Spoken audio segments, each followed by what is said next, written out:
With writing an equation of a parabola, we are using the standard form y equals x squared plus bx plus c. And what is the equation of a parabola containing the points 0, 0, 1, 2, and negative 1, negative 4? What we are going to do here is we are going to use substitution and then systems of equation to figure out what the equation to the parabola really is. So we will start and we are going to input those values into our standard form like this. Okay, starting with this equation, y equals ax squared plus bx plus c, we are going to substitute in a 0 for all values of x and a 0 for our value of y, and see what we get from there. And as we substitute in 0, this first line here, you can see that we've substituted in 0 for the value of x and for the value of y. Then we simplified a times 0 is 0, b times 0 is 0. So we end up with the value of c is equal to 0. So we have actually found what our c value is going to be. And we are going to go on from there. As we take that next step and we substitute in the next point, we're substituting in 2 for y and 1 for x, so we end up with 2, of course, and then this is going to simplify to a plus b, and we did substitute in 1 for our x right here and here, and you'll notice that I went ahead and substituted in the value of c, which we already determined was 0. So I do have a new equation here, and it is 2 equals a plus b. Now I'm going to take that third point, and I am going to go ahead and input it and see what we get. And here we can see that, of course, y is 4, so we have 4 equals a times negative 1 squared, so we know that that is going to be a times 1, or a, and plus, we have a b times negative 1, which is going to be a negative b.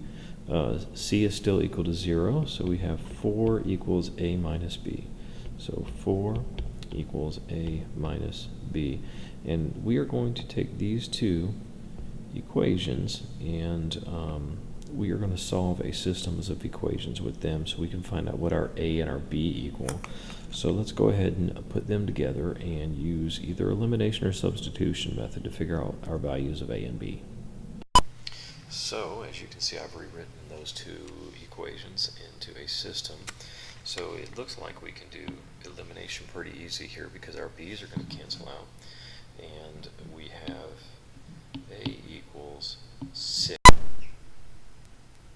Okay, so a does not equal 6.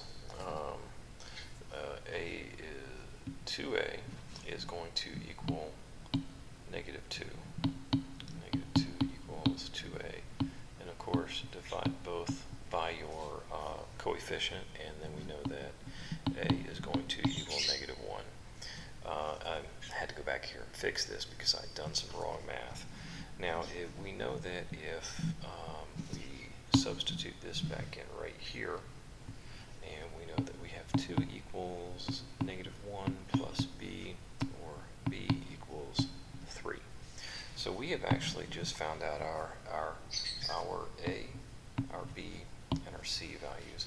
So if we go back and write that in standard form, we are going to have y equals negative 1x squared plus 3x plus 0, or we are simply going to have negative x squared plus 3x. And that is our quadratic equation written in standard form.